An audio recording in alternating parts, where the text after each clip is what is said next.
De volta dos nossos comerciais, estamos hoje com a doutora Thaís Sucici, que é psicóloga, e estamos falando a respeito dos aspectos psicológicos de um pedófilo.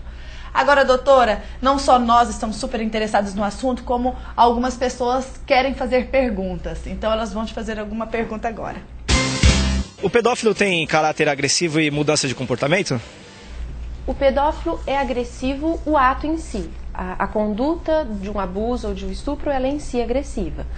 Como comportamento, normalmente são pessoas tranquilas que fazem parte do convívio social de qualquer um de nós.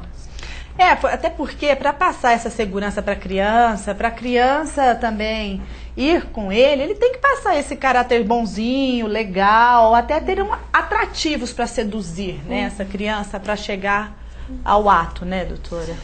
Isso eu acho que é muito importante de pensar, porque que estratégias que vão ser usadas? Então vão ser usadas uma sedução, às vezes comprar a criança, às vezes é na ameaça, e a ameaça pode ser tanto mais sutil quanto mais agressiva ou violenta.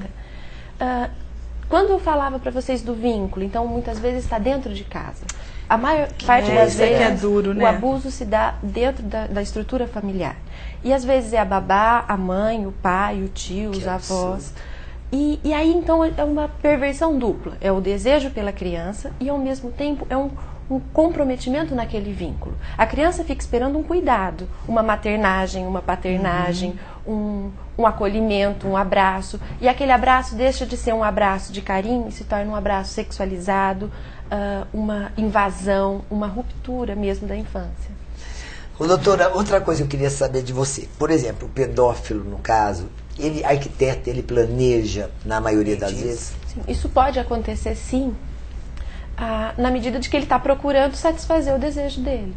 Se tem uma busca por satisfação de desejo ou do prazer, ele vai em busca do espaço e do ambiente em que isso vai ter maior chance de acontecer. Mas no caso que leva, assim, o pedófilo, como vocês estavam conversando, você e a Luciana anteriormente, que muitas vezes ele se arrepende. E daí ele procura, no caso, uma ajuda, um psicólogo. Mas é difícil, hein? Deve ser uma minoria, né?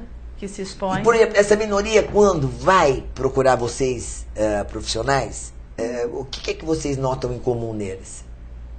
Como um caráter, um traço de personalidade? Para ele poder ir procurá-los, por exemplo, se despir diante de um profissional sobre essa tara, esse desvio aí dele. Aí a gente pode pensar naquela dor da infância.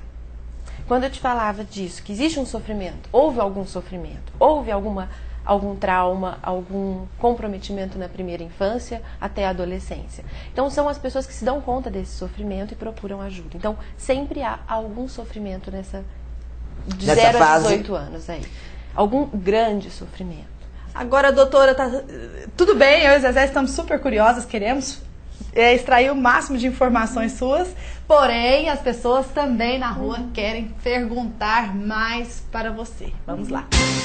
Qual que seria a característica de uma pessoa pedófila? Não existe nenhuma característica, não é de bater o olho que a gente vai saber. Acho que o mais importante disso é pensar a resposta da criança que é abusada. Então, se dentro de casa, que é o espaço que muitas vezes, na maior parte das vezes, acontece o abuso, é importante notar as reações da criança. O que é que essa criança está tendo de alteração no comportamento? Ela está ficando mais retraída?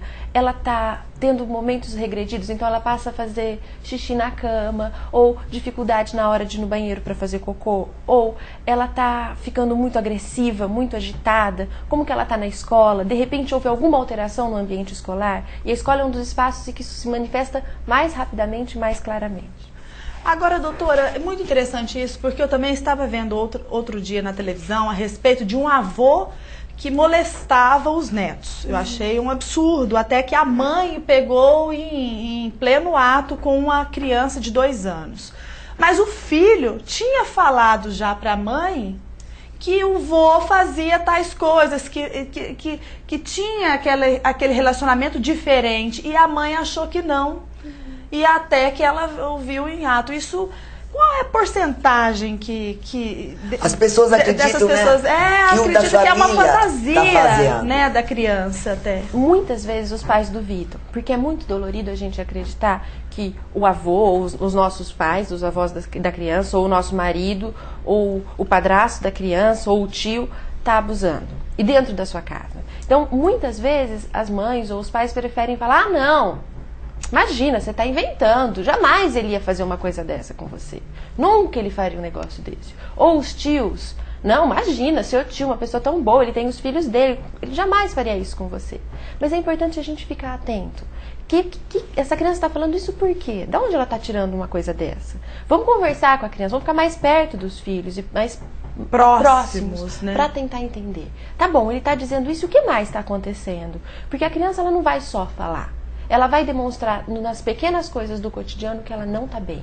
E que tem alguma coisa que está invadindo, que está estraçalhando mesmo a infância. Pois é, o tema é muito importante, está sendo muito legal, mas o tempo acabou.